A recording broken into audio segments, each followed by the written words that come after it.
Yeah, another episode of the Autumn Windbags. RJ Clifford, Juan Soto. Let's have some fun today. It's the start of the new league year. It smells new, smells fresh. Like you're walking into a new car. It's like one of those weird, like, oh, it feels like a new year, but you didn't know it. Like when it's like Chinese New Year. Like, oh, we went from the year of the pig to the year of the dog. It's like we've gone from the 2023 calendar year to the NFL's 2024 calendar year. It's like brand new, you know, like you get that CD case back in the day and you rip it off. Brand new CD. Click. You open it up. Yeah. No fingerprints on it, no smudge marks. No stems, no seeds, no sticks. The real sticky, icky. Ooh, wee. And it's also yet another prime example of how the NFL makes holidays out of nothing. You know, it's so like, the combine's wrapping up. Let's start the new league year. Let's get people like talking about something else. What? Brilliant. Baseball starting? Nobody cares about that. Nope. It's the start of they invented a new calendar in football. Let's talk about that for the next 72 hours. So good. They're so good at owning the news cycle. They own the news cycle 24/7. Owning it with nothing. That's the best part. Although the Raiders were busy. Day one. Christian Wilkins. We did an entire video on that. Fantastic defensive tackle that we picked up. Arguably the best free agent in the draft, and the free agent in free agency, potentially. It was a position of desperate need that we really needed. Love it. We'll get to that a little bit more. Gardner Minshew picked up by the Raiders.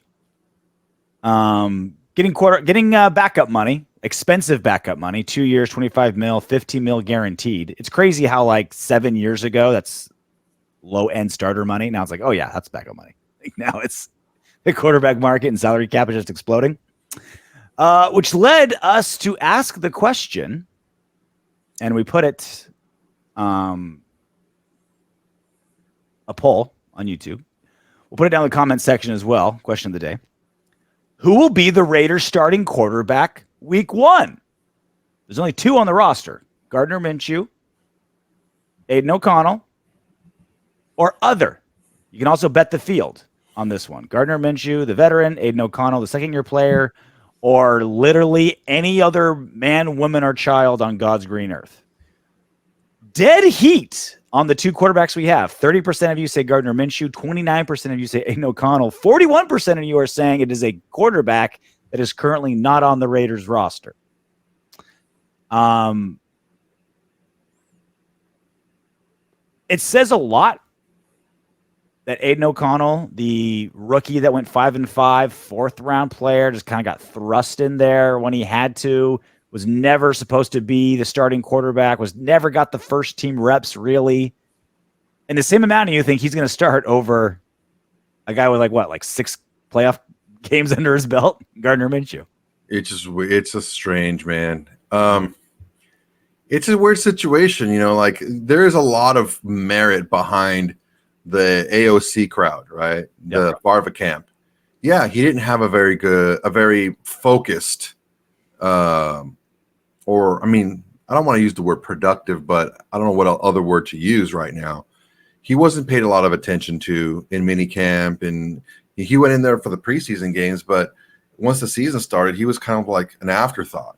Yeah. And, that did hurt his development, and, going through basically having his 3rd coordinator in 2 seasons, in a season, because he's heading into the 2nd season with another coordinator. So that's 3 in basically 1 year, because this year hasn't started yet.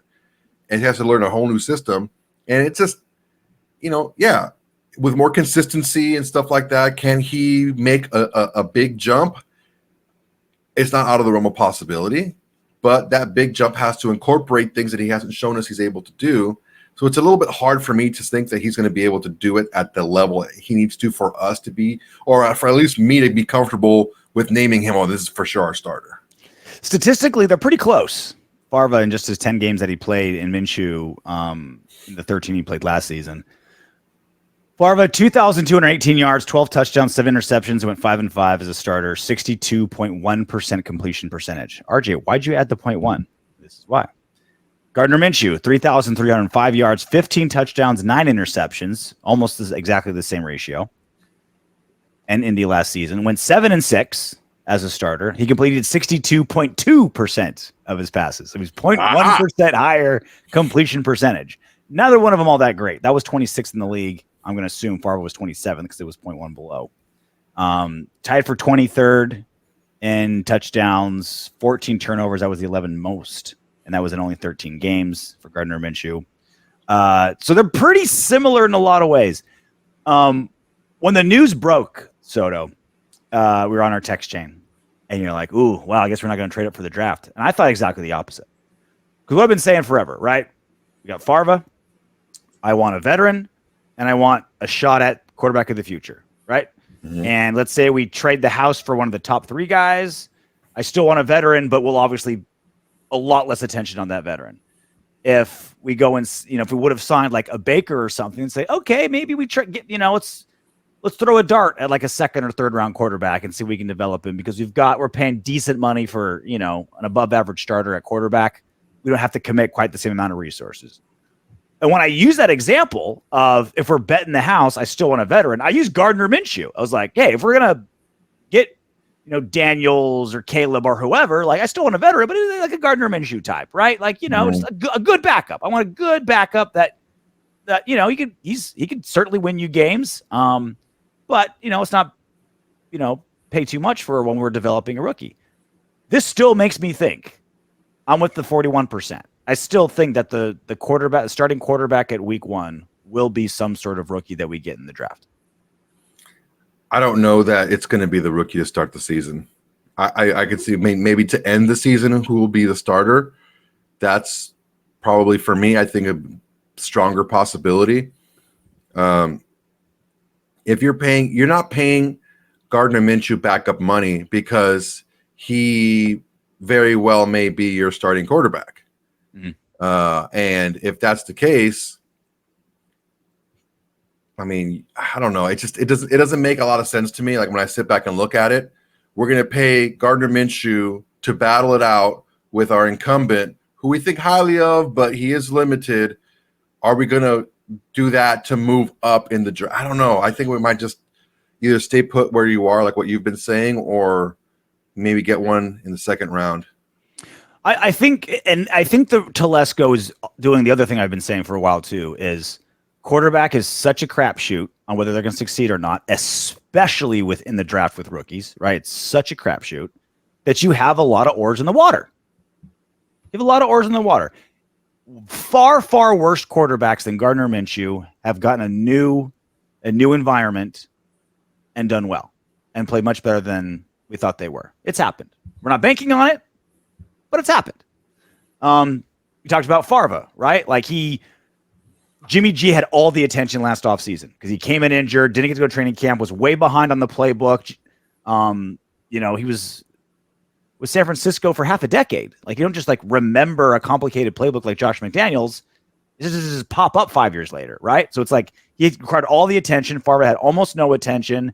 Multiple offensive coordinators. One of them, the quarterback destroyer in Josh McDaniels. And still, we're like, okay, we got something here. So there's far more mystery with Favre than Gardner Minshew for sure. Yeah, I mean, that gives me a little bit of hope for Favre that he may be able to, beat Minshew out. But we've seen it last year. How many freaking 63 starting quarterbacks in the league last year? So you got to have a good backup. You got to have a decent backup that knows what he's doing. We might just be completely overthinking all this. And the Raiders just like, look, we think Gardner Minshew at this moment is the best free agent quarterback available. We want the best. We have the cap space, right? We're not paying a franchise quarterback. Like, we just want the best guys we can in positions of need. It may not even be like, oh, here's our master plan to have this guy battle out with this guy. Let's just load up the quarterback room with the best guys that we have.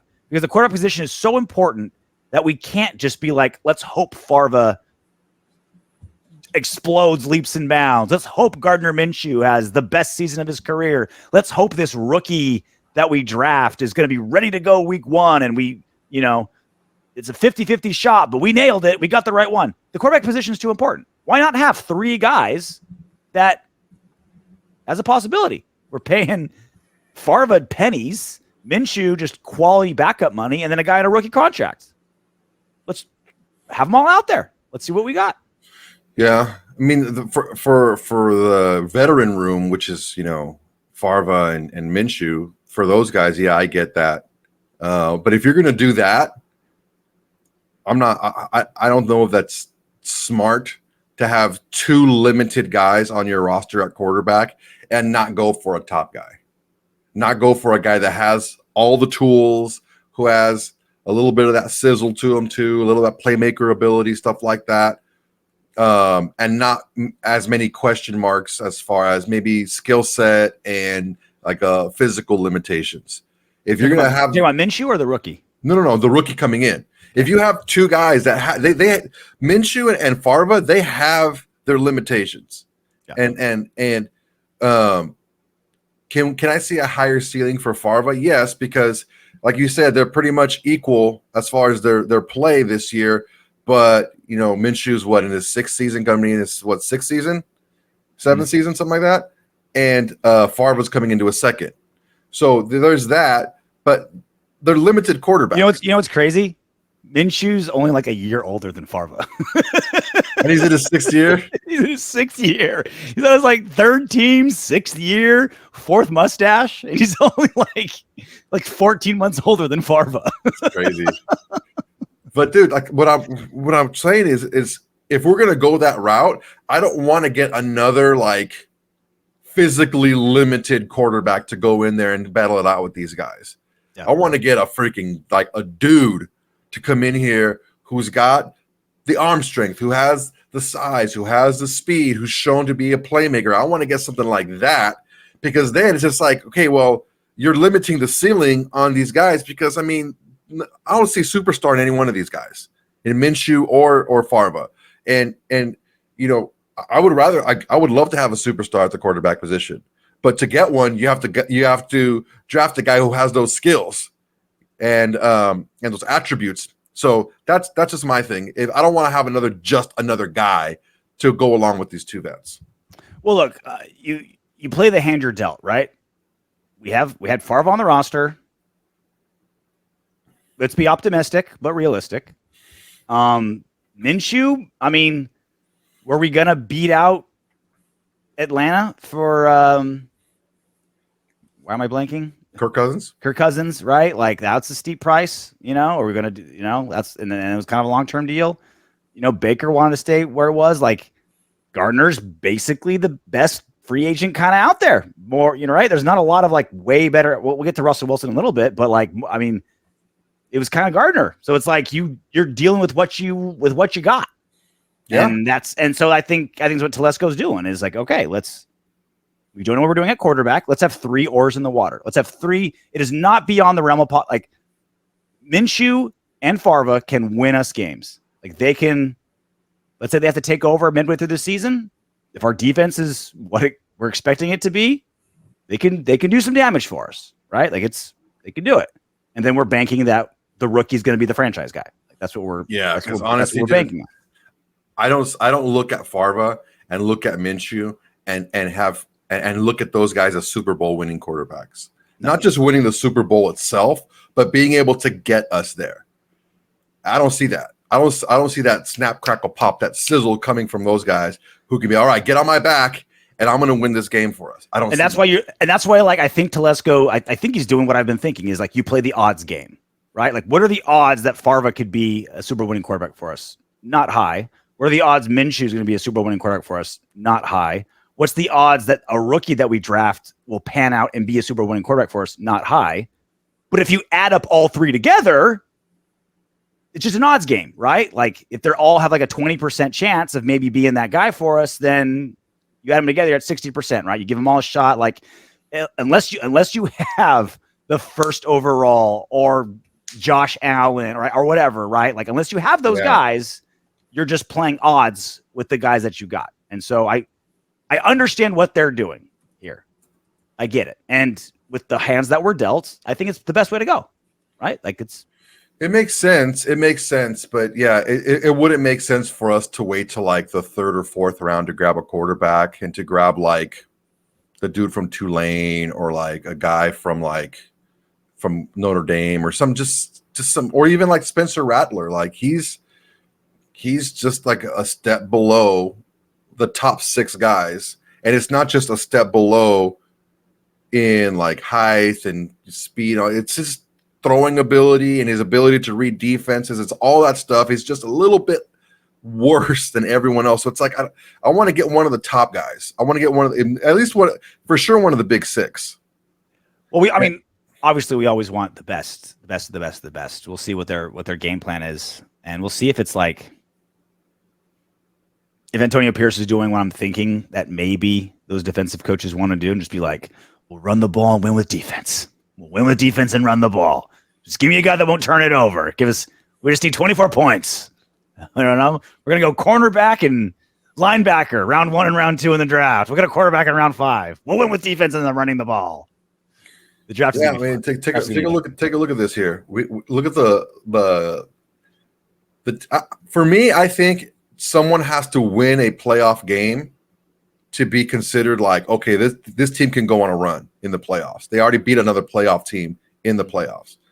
Last year, Lamar, Stroud, Josh Allen, Mahomes, Purdy, Love, Goff, and Baker. Those are just like legit starters in the NFL. These aren't like guys that are like, well, I don't know. Baker was. Baker was a well, I don't know. He proved himself, yeah. But the thing is he proved himself before when he beat the Steelers in the playoffs with the Browns. Then he gets hurt. Mm-hmm. Then he gets hurt again, and then the Browns let him go. So I think Baker's more a lesson in you never avoid your draft position. Yeah, because he was drafted so high, he's gonna get 7 shots, and credit to him, right? Like he pulled up, beat us last year on 2 days' notice, and then made it to the playoffs this year. Like he was slinging that thing. He's gonna keep getting chances, right? Gonna win.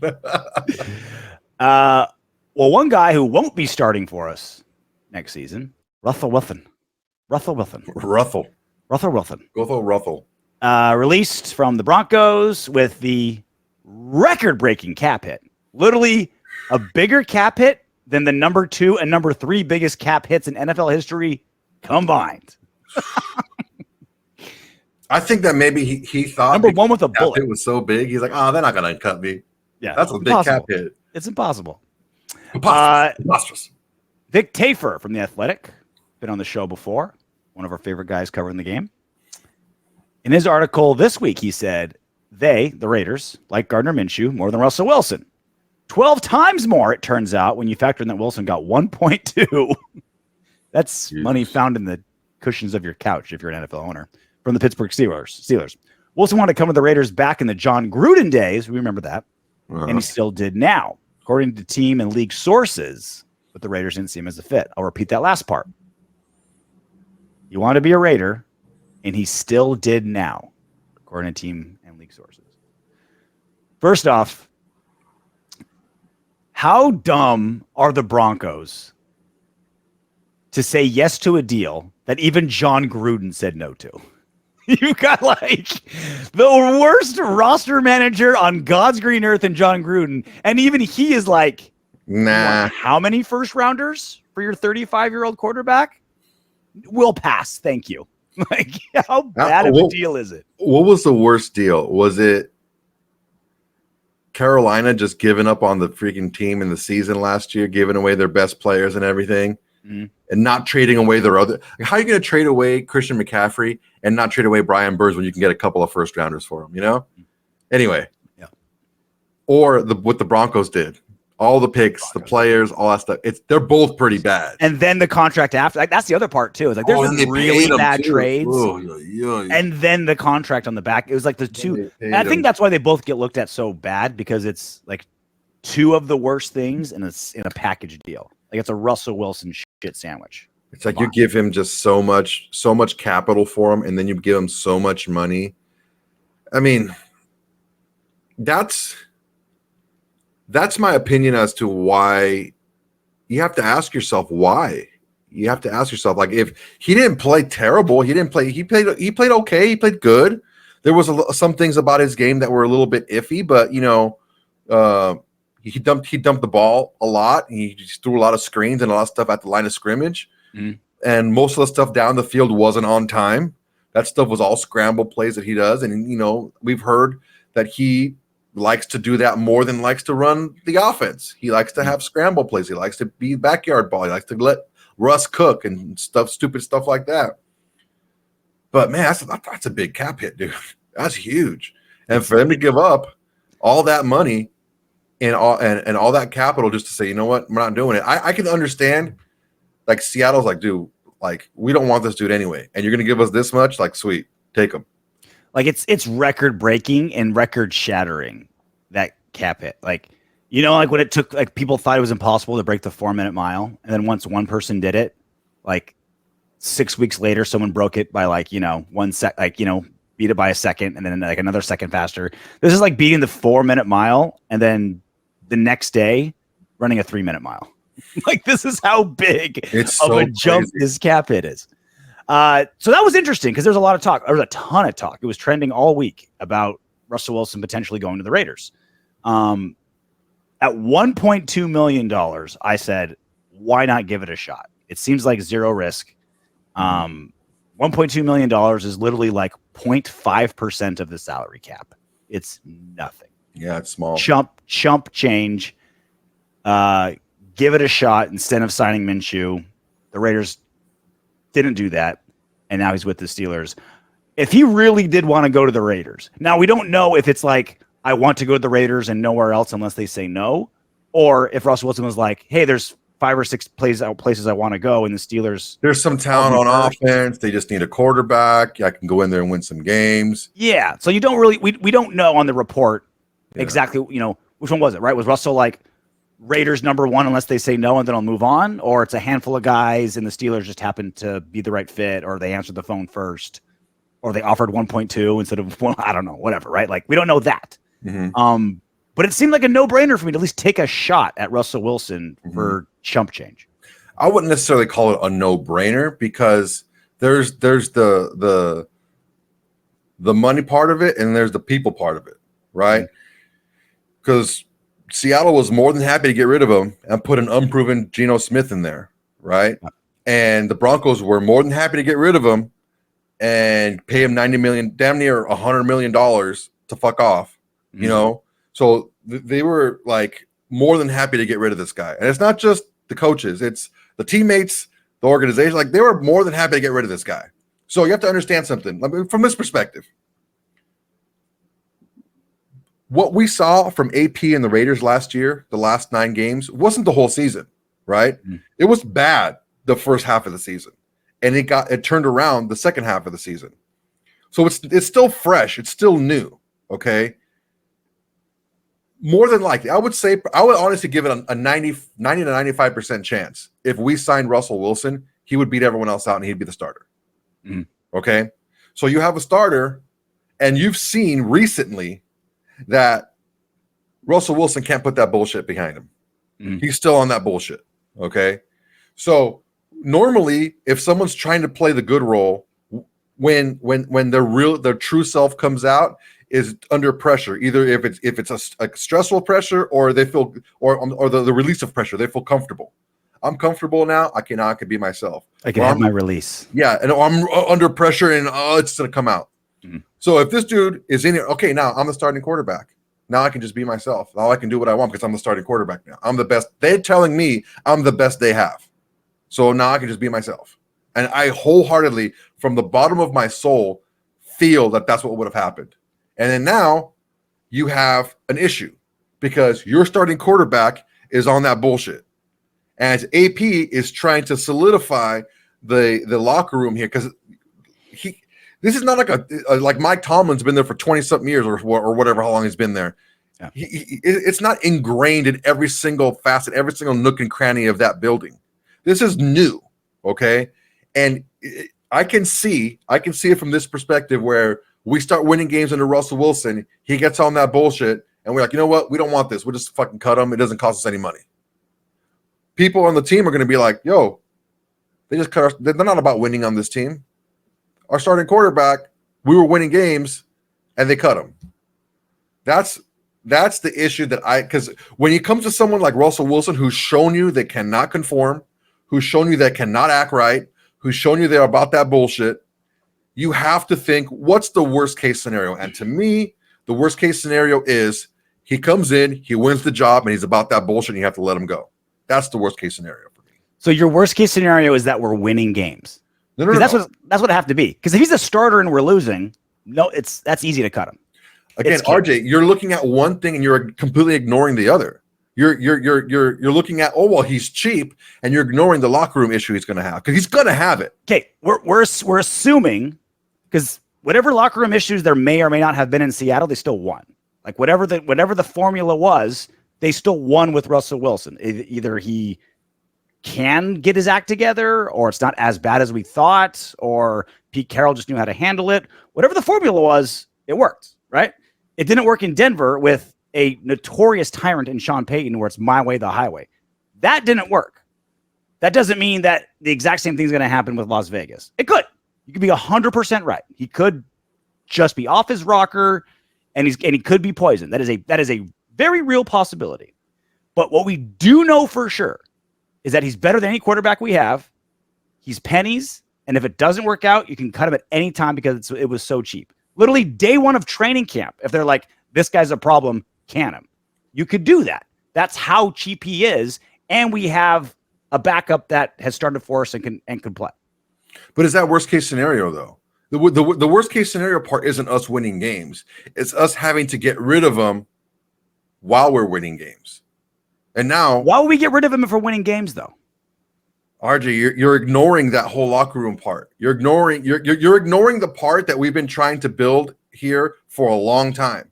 But if is the culture, winning cures everything. So like, not necessarily. If he's they were a playoff team the year before. They let him go in Seattle. Well, look. And if I'm AP, the last two head coaches that believed in me got fired. Locker room, good and bad isn't black and white, right? Like it's versions of gray, right? It could be absolutely fantastic, absolutely terrible, but usually it's like, some gray area, right? It's not like black or white. It's not like a perfect or awful locker room. It's normally somewhere in between, right? And so you do that math. Like, does Russell Wilson coming in bring the locker room down a little bit, but we win a ton? Then you take that trade-off. If he's making the locker room complete poison and we're below 500, then he's easy to cut. Like, it's not quite that black and white to me. And that's the thing, is like, we're assuming like the worst case scenario is he comes in and he is bad and he does start and he is losing and it does make the rest of the locker. Like, a lot of things have to happen in a row for it to be a real problem. Not many things have to happen in a row for it to be zero, like a no risk. And a lot of things could happen where it could be good. Like, the fact of the matter is he's the best quarterback available to the Raiders at the time. That is a fact. And when you have guys like every single player, there's three things you factor: skill set, how much they cost, and intangibles, right? Like, if you're amazing at all those, then you're Maxx Crosby and we're paying you $100 million, right? Like, you could be a really great player, or, a hustle guy with great character, but you're not that good. You can still find a job, right? Like, with Russell, we know exactly what he is as a player. He's top 10-ish in a good amount of categories. Pennies, the second factor's as a 10 out of 10. And then red flags with character. Like, that's a formula to roll the dice on, because you're a 10 out of 10 in one, a 7 out of 10 in the other, and a, somewhere between a 1 and a 5 and 10 on the third one. Like, that's a recipe of like, let's give it a shot, hit the eject button, and the eject button's literally right there whenever you want. AP sits down with Russ, Max sits down with Russ, Davante sits down with Russ and says, your bullshit ain't flying. The ejection seat is right here. We literally installed in the meeting room a giant spring on the bottom of your seat, and we're going to hit the red button on the wall, and you're going to go flying out of the stadium onto the strip if you start acting up. And you make that clear. Yeah, I mean, that's what I said last week in the show, is like, you sit him down, you talk to him. I said if it were to work out, this is what needs to happen. But it's really easy for us to say when it's not our job, because we don't know what the reach is of that worst part of those big three that you mentioned: the play, the price, and the person. You like that 3Ps? So, so that third P it's not just himself. It's whoever he can latch onto, whoever he can, plant seeds into. And honestly, I don't know if they want the headache. I really don't. And I understand where you're coming from with the cost. I understand that logically it makes sense why they didn't. That's why I don't have a problem with it. I do understand why. I 100% understand what you're saying. I get it. It's like, look, here's a headache I don't want to deal with. Drama of a free agent I brought in is a black eye to Telesco for sure. I understand it, but again, like when you can hit the eject button at any time for nothing, it's like, see what you got. Like take a sip of the gumbo. You don't have to eat the whole thing. Look, every one of those P's is going to cost. The player's gone. The price, the money's gone. And the person, like, what's gonna stay behind from that? That's what you have to take a look at. What's the lasting effect of having him be that issue in the locker room? And I don't know. I agree with AP. It's a headache we don't need to deal with, and our locker room isn't as strong and as galvanized as it needs to be. Like a Steelers locker room who's had the same leader going the same direction for the last how long he's been there. Well, there's also you also got to counter that with what's the locker room going to be like if there's shit quarterback play and we're losing a ton too. Like that's another part. Like you're not going to get shit quarterback play from Favre because you've seen him. You've seen him play. So it's not going to be shit. We've seen some shit out of him, right? Who knows if he's going to jive with Getsy, right? Who knows without Josh Jacobs how there's still look, let's not. We both agree we more or less know the basement of Favre, and it's not too bad, but all the variables about him potentially being a lot better, a lot of the same variables apply to him being not as good too. So it's like, let's end it with two things. One thing that solidifies your argument, one that solidifies mine. If he goes to the Steelers and crushes it and plays great, that isn't necessarily a direct indictment on the other quarterback needy teams that didn't pick him for the reasons you brought up. Mike Tomlin, he kept Antonio Brown looking like a normal human. He kept Antonio Brown's fat old dick in his pants. He runs a tight ship, butthole tight. If Antonio Brown we heard whispers about him kind of being weird, but it was just whispers. That shit on the plane, the time he freaking jumped off the bus. And then he goes to the Raiders and goes off his rocker, goes to Tampa Bay, goes off his rocker, starts beating off in pools in Saudi Arabia, wherever he is. He's right. Mike Tomlin kept that basically under wraps. Freaking talking about skeeting on chicks' backs when they're sleeping. So if he crushes it with Pittsburgh, it's a little bit of an indictment that maybe we should have taken him, but it's not apples to apples. First off, I mean, we're not going to know the full-on truth until maybe 3 years from now. Or a couple of years after Russell's gone from when the 30 for 30 comes out, when he gets if Tomlin's Russell really freaking run me through it. Yeah. And one more thing that kind of solidifies my argument. Let's say that he is a poison and they eject him halfway through the season. Is there anything that galvanizes this locker room more than cutting out a cancer halfway through a season, right? Oh no, bro. The second Josh McDaniels was gone, that quarterback position is different, man. The second Josh McDaniels was gone, 4 days later, we have the second biggest win of the season and just crushed the Giants. Entertainment wise, it'd be great watching him just get a cancer ripped out and thrown in the trash can, galvanizing the team, a new energy. Get that guy the hell out of here. That's an underrated, and that's most locker rooms. That's a very underrated. There's something so satisfying about taking watching the annoying guy at the bar have two bouncers drag him out by his hair out the door. What was that line from Casino? Oh, get him out of here and open the door with his fucking head. No, right? Get him out of here, get him off his feet and get him out of here and use open his door with his fucking head. Right? There's something very satisfying about that the team and we could have got. So he's not signed, but the Raiders were not busy free agent signing, but I don't know. What's the best word to describe how the Raiders have been in free agency the first couple days? Efficient? They've been targeted.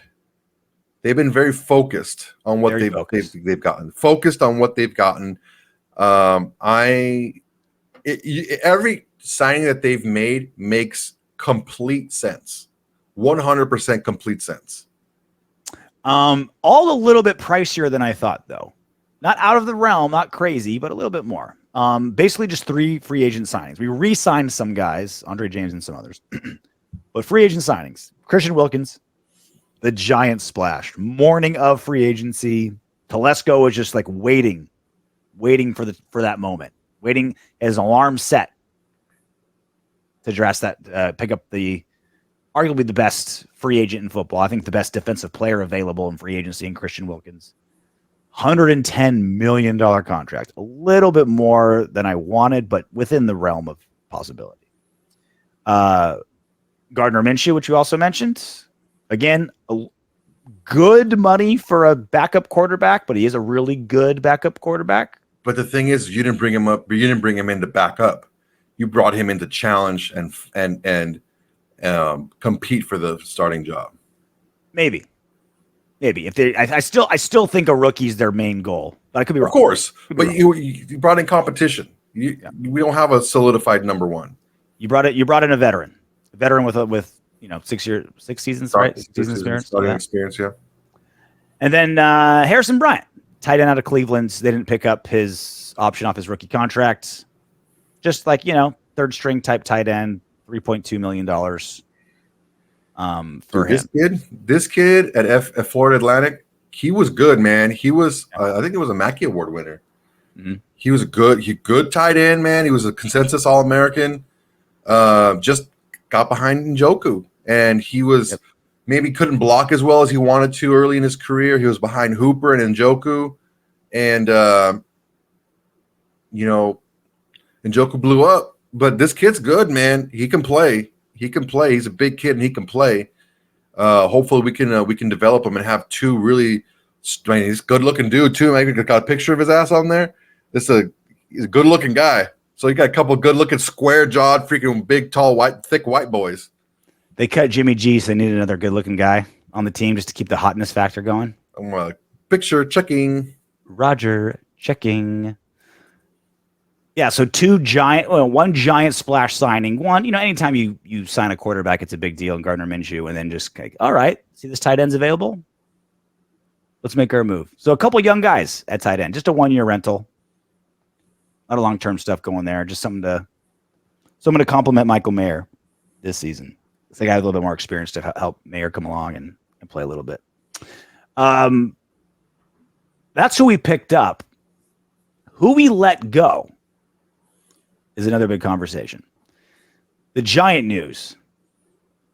I have it. Wait, 1, 2, 3, 4, 5, 6, 7, 8, 9 players that were under contract. That contract expired and they're either like released and unsigned or someone picked them up.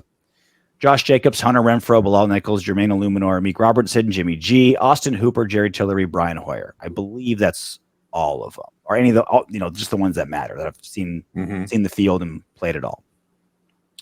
Every single one of these guys had a different story with the Raiders.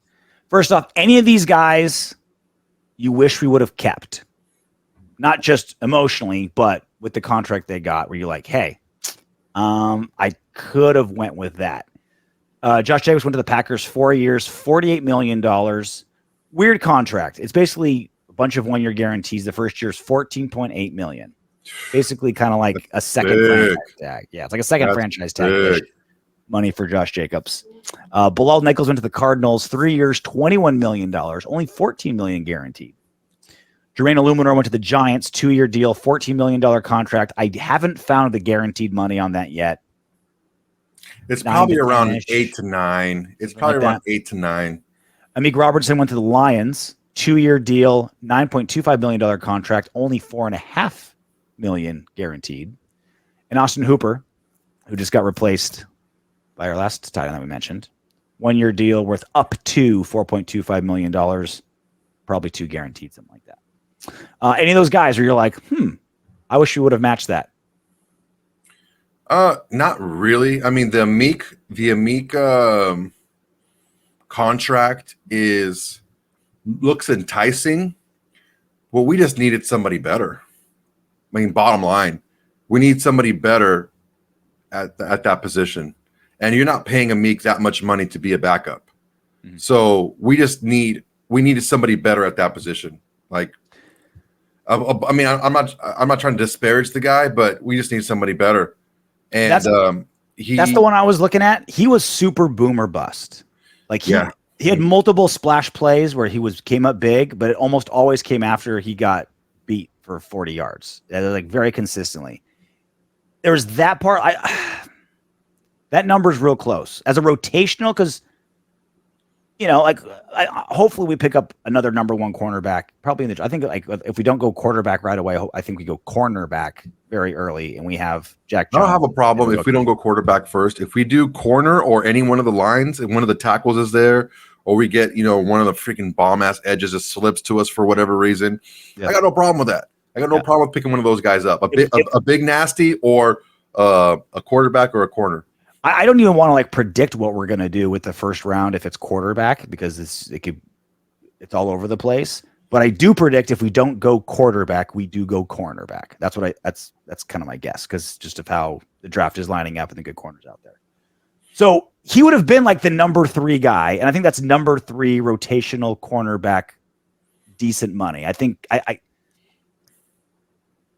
kind of feel that a little bit. Until I think of Antonio Pierce and how he wants to play defense. In your face, physical, attitude. Amik has the attitude, but he's tiny. He's a tiny little guy. Like the attitude's great, scrappy, but you kind of have to be when you're my size on an NFL field. Like all you have is scrappy. I don't think he fit Antonio Pierce's vision of the defense. And ultimately, he wasn't as consistent as we needed him to be. Mm-hmm. The way that we play in the secondary is you have to be locked in. If not, there's going to be glaring holes because you're left out there a lot as a corner. You're left out there. You don't have to be like – there were times where we left Hobbs out there in the slot with nobody around him because of what we did with our safeties and how we rotated the linebackers. So it's like if you're going to be that guy, you got to be that guy. And unfortunately – Amik Robertson wasn't that guy often enough. Mm-hmm. And you could say something very similar to Hunter Renfrow as far as just not being physically, just not being that guy. He ain't physical. That's not Hunter Renfrow. Unfortunately for him, yeah. I mean, you can put his heart into another person's body. Like Brian Edwards. You put his heart into Brian Edwards' body? Route running. Oh, my God. Yeah, but dude, unfortunately, man, look, we looked at. I mean, like pretty much all we have to say about Amik, unfortunately. But Hunter, I mean, I would love to keep him, not at that price tag, not nearly at that price tag, because ultimately, look, he's lost a little something off the line. He's had 2 confirmed concussions. I don't know how many did he get returning punts when he just got annihilated, and he was just able to play it off. And one of those he missed, well over a month with the concussion. And last year, what was his drop rate? Like 21% or something like that. Like he was due $13 million this season. Yeah, man. And with all those drops, like that's his thing, is his hands, and he to drop all those passes, like it had to go. It had to happen. Unfortunately, everything went against him. Like the concussions. Josh McDaniels was just he couldn't even want him when he signed him. Like you immediately get Jacoby Myers, like immediately when. You just paid Hunter Renfrow. Thank God we did, by the way. Jeez. Thank God, yeah. But it's like, what terrible management of your squad when you're like, you either pay Hunter and don't pay another one, or if you're going to get Jacoby, don't pay Hunter. But you're like, we're going to do both. We're going to have 2 slot guys, but we're just going to ignore the one we just paid. And then, of course, Josh McDaniels was a terrible coach and didn't know how to use him. And then he just and then the concussions. And then, it just all just kind of went downhill for Hunter all at one time. After the thing is 3 years ago. Yeah, it was like 3 years ago. So look, this is a hard game if you're the ideal size. Okay. If you're not the ideal size with the ideal skill set, the game just gets even harder. And any slippage Because look, if you're like an outside guy and you're like winning the one-on-ones when you're younger and you get a little bit older and you're a little craftier, maybe you can move into the slot a little bit. And you go, okay, well, I can use my route running ability and my craftiness to get open. I still got the good hands. But if you start off as being a slot guy, there's not much for you, not many places for you to go from there. And you're not going to be a third, fourth receiver on a team making $13 million. Bottom line. The Josh Jacobs is probably the biggest story. Not probably, definitely the biggest story of weird contract, man. Like, very weird contract. It makes me really feel like Aaron Jones called the Packers bluff. Like the Raiders are like, well, the Packers are like, hey, if you don't do a good deal with us, we're going to go get Josh Jacobs. And we're going to go ahead. And they're like, oh shit, we're going to have to pay Josh Jacobs $14 million to get him into Green Bay. Yeah, crazy contract. It's like, okay, Josh. Smart deal by Green Bay though, because I said it before last season started. If you look at his track record, when Josh Jacobs has something to prove, he balls out. When he doesn't, when he's solidified as the guy, he falls back. Yeah. His rookie season, balled out. Last 2 years got progressively worse. His fourth year, when he had something to prove, when we didn't pick up his fifth-year option, balled out. This last year, he was the guy again. Brought him back on a big contract for 1 year. He was the guy. Yeah. Fell back. So basically, the Packers gave him four 1-year deals. The first year is 14.8 and 3 1-year club options. So it's not like you could pick up all 3 years if he balls out this year and you want to keep him. No, it's 3 1-year club options. Yeah, totaling what, 33.2. Well, see, that's the thing. Well, it's smart, but they paid for it. Like they paid for the 1 year, which is ridiculous. I don't know why would they pay him that much. That's crazy. That's my point. Is that's like, yeah, Josh Gibbs agreed to that because he's getting almost $15 million guaranteed in his first game, in his first season. It's like you can do whatever you want after that. If you're giving a running back coming off of injury and the worst season of his career $15 million, of course Josh is gonna be like, yeah, do whatever you want after that. Like, I'm not gonna get better than that right now. What if he has another season like last season, right? Like, he's not making more than $4 million moving forward, right? So yep. I think it was smart by the Packers, but it kind of had, but then it cost him on the other end. You know what I mean? Like, you're not locked in him for a long time, but you're paying him crazy money in season 1. So, I mean, it's reflective of the running back market. But I think the Packers got swindled a little bit. I think it just feels like Aaron Jones was, didn't play ball. And so he called the Packers bluff, so the Packers had to pay Josh Jacobs. That's what kind of feels like to me, reading the tea leaves.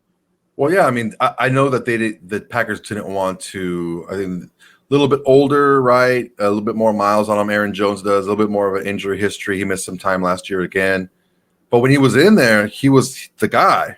Yeah. But I think the Packers did similar to what the Titans did with Calvin Ridley, is they had to overpay to get him there. And that's what the Packers did, man. They paid 14.8 is thick, bro. That is a thick contract for a 1 year for a running back coming off of a very poor year. I'm glad we don't play the Packers next season because I'm very curious how they're going to use Josh Jacobs. I think he was very underutilized in the passing game with the Raiders, despite he got progressively better over the seasons. They love their screens out. They love their screens. They love throwing to the running backs. So they're going to have a whole new backfield next year because AJ Dillon's gone there too. Yeah. There's a lot of freaking look. We say it every year. There's a lot of quarterbacks, a lot of running backs in the NFL draft. There are a lot of quality running backs in this year's draft. You can get one in the 5th, 6th round, and he'll be a contributor right away. There's a lot of guys out there like that. Yeah. So I think that's what the Packers are banking on is, okay, we'll find a guy that we like in the middle to late rounds, and we can pair him with Josh Jacobs, and we'll go from there. Yeah, there's no X-Raider I'm rooting for more than Josh Jacobs. Not even close. I don't wish bad on the dude, man. Do I want him to do great? No, I'm not a hypocrite. I don't care. Yeah, just do your thing. You got your money. Good for you. You deserve it. I don't think the running back market is devalued. I just think it's valued, and I don't think that we've seen the value. We've seen the valuation of the running back market. We've seen it. This is what makes all these running backs arguments so ludicrous. Is you're arguing against math. You're arguing against economics. It's not devalued. It has a value, and it's if you're one of the tippy top guys, you're going to get decent money. But you're not that valuable where other guys can't do your job, even in the aggregate. You can't you're never gonna sound right, no matter how emotional you get, no matter how much you yell at 2 + 2, it's always gonna equal 4. Like, oh, it's so bullshit. We're not getting paid. It's like 2 + 2 should equal 7. Like, well, it doesn't. With Aaron Jones. Yell at the numbers all you want. Like, that's just how it is. The other it was a big one, but it was a no-brainer, but still big. Jimmy Garoppolo officially cut, same as Hunter Renfrow, saving bunch of money thanks to his drug usage. Oh, that was such a freaking godsend. After all the BS that's happened to us in the last few years, the last handful of years, all that just nonsense has happened to us.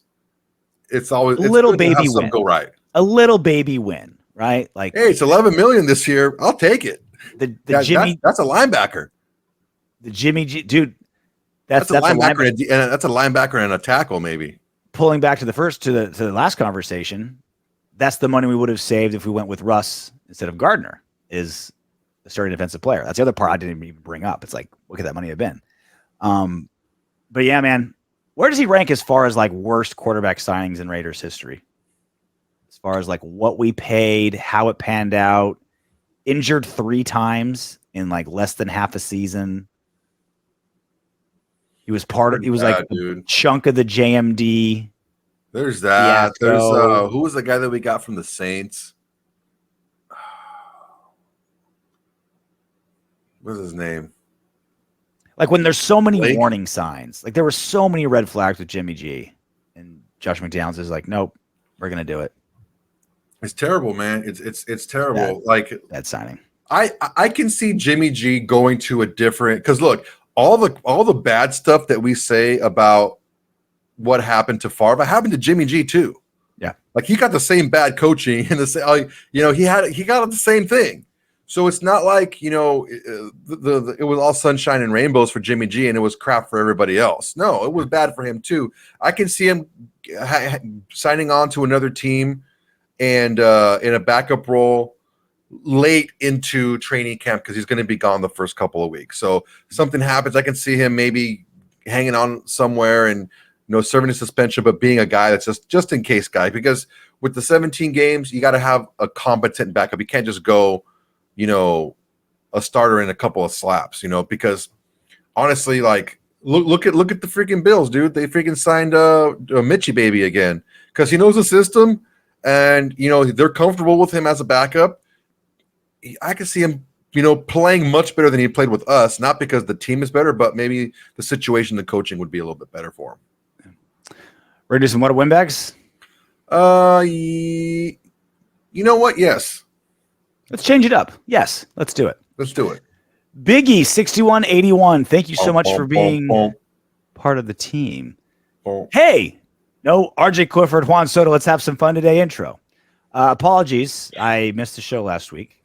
That's part of the reason why there's 2 of us. When one of us gets screwed over, Soto comes in, do the heavy lifting with the heavy arms. I was in Miami and the hotel, like. I looked at my internet speed. It was literally like 1 megabyte per second. It was terrible. I was like, this isn't going to work. You open up the router, there's a fucking hamster running in there. The hamster was running faster than my internet. God, that was terrible. I was like, uh-oh. At least you did a rundown. Also, I would have been just sitting here just talking some nonsense. And the weird thing was like it would kick on and then kick off. The next morning, it was up to like 50 megabytes per second. I was able to edit it all and load it, no problem. And then later that night, it dropped to nothing again when I wanted to do something. Like, I had to use my imagination when I beat off. I hate to do that. I need my porno. Tanner Jack, 9520. Thank you for being a member. Memberships. Thanks, Tanner Jack. Appreciate you, bro. Are available. Come on, guys. Wilson is ass and trash. Please. Look, you could not like the signing, but he isn't. He's literally the second best quarterback. If we would have signed him, he would have been the second best quarterback the Raiders have had in the last 2 decades. Like, he's not. You could say all day long you don't like the locker room and whatever, blah, blah. He's not what he used to be. He's not ass and trash, although I love that line. Oh, yeah, that's a great line. One of the things, like, I look at it very similar to the way I looked at the whole AP versus Jim Harbaugh. Mm-hmm. Accomplishment-wise, yes, but who is the best choice for this specific team, the makeup of this specific team, the direction of this specific team? I don't know that Russell is the direction you want to go in. He's in Ibiza, Russell Wilson. Vacationing in Ibiza. Ibiza. Derek Passante, He went to 1828. Barcelona. Arguably best defensive free agent signing in 20 years. Talking about Christian Wilson. Ooh, it's hard to argue against. I have to think about that. Because my mind goes to like Rod Wilson, Bill Romanowski, like that was over 20 years ago. Yeah, Romanowski was a really good one. That was over 20 years ago. All those like really great defensive players that we picked up. One of these things, like, okay, the reason why, like, there's layers to this, and I've been thinking about it. There's a lot of layers to this, why this makes a lot of sense. Let's say, like you were talking about in the video, let's just say, for example, that the reason why Christian Wilkins did so well was because he had good players around him. Well, he has a better player now around him than he had over there in Miami. So that's taken care of. And how much better are they going to make each other when, I mean, you got to pick your poison here. Which guy are we going to double team? Or which guy are we going to focus our attention? Because you can't focus your attention on the line on 2 guys. Yeah. You just can't do it. And I see them unlocking each other, honestly. And if I'm like Malcolm Kuntz, I'm just keeping my mouth shut and I'm just being right on my assignment. And I'm like, all right, well, if they're paying attention over there, they're not paying any attention over here. So I'm going to be able to feast. And if you can continue to progress against the run, I think we're going to have a really nice front 4. Just imagine if we drafted Jalen Carter instead of Tyree Wilson. I don't want to talk about that. There's that. And then there's the freaking Leatherwood instead of Darrisaw. How good would our offensive line be with freaking a Pro Bowler, a second team All Pro, instead of freaking Neverwood? Ugh. Yeah. I'm gonna brush my teeth right now. Leaves a bad taste in your mouth thinking about what could have in the drafts.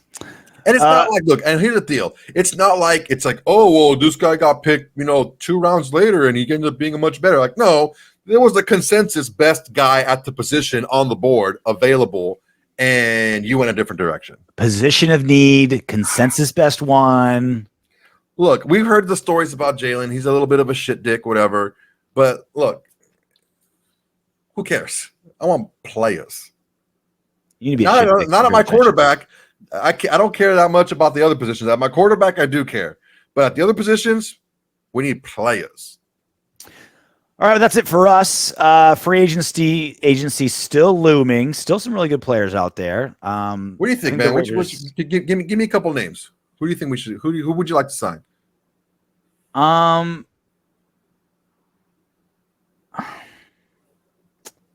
There's some guards that could go for easy. There's some good guards out there. Good guards. It sure is.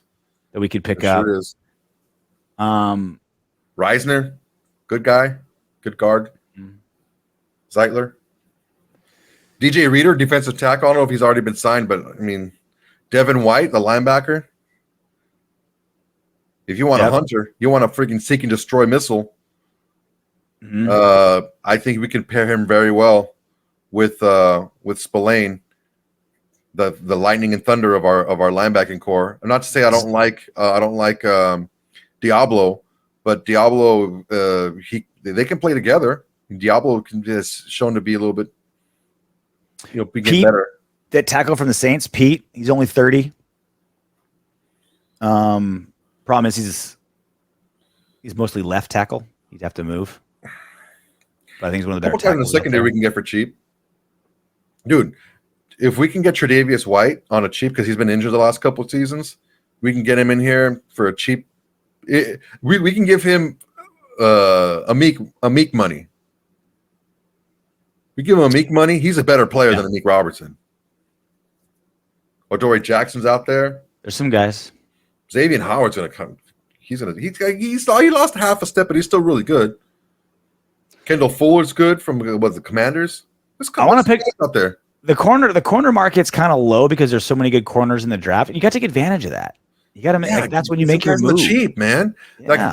What's wrong? What's I said this when we signed Wilkins. Like, what's wrong with strengthening a strength? Like, you have a good defensive line last year. You had some guys. You got some good play out of them. What's wrong with tacking on to something that's already good? If you're doing 2-year, $12 million contract, $8 million guaranteed, like that's not over. You know what I mean? That's not overcommitting. That's not like no, it's not. It's like look. Start stacking those players. What's wrong with you sign one of these vets on a decent deal and you still draft a guy? What's wrong with that? You just make an area that maybe needed a little bit of work. You made it like a place that's like, wow, this is amazing now. What I always talk about, you play the market. Corners are cheap. Let's pick up a couple. We still draft our guy, but let's make it a strength.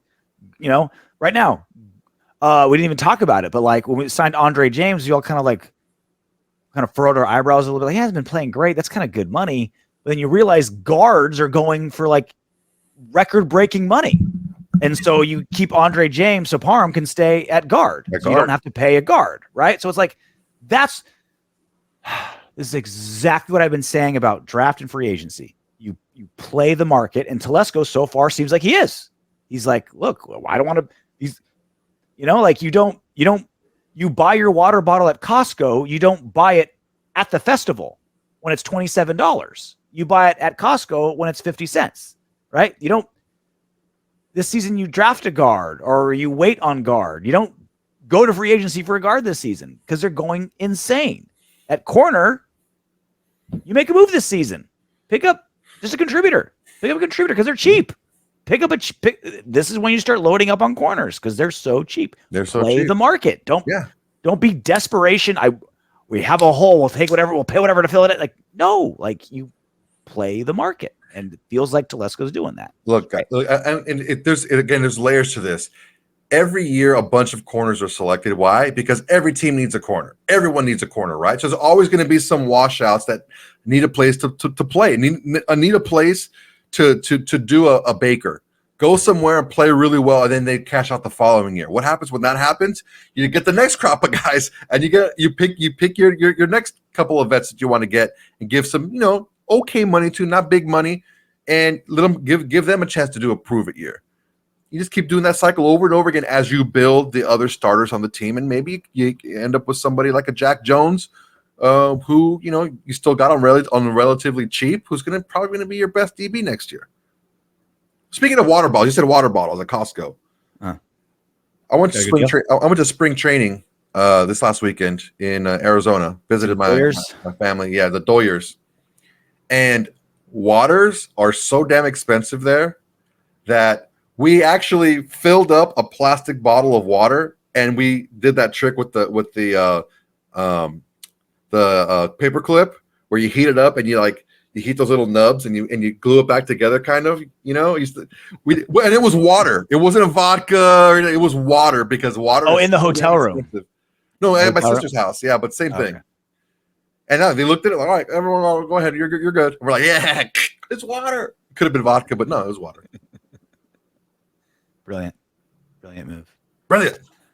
All right, that's it for us. As free agency continues, we'll keep you up to date. Stay right here on the Autumn Windbags and become a member. Subscribe. Tell your friends. We appreciate all that good stuff. That's how we keep rolling here at the Windbags. Until then, knock on wood if you're with me.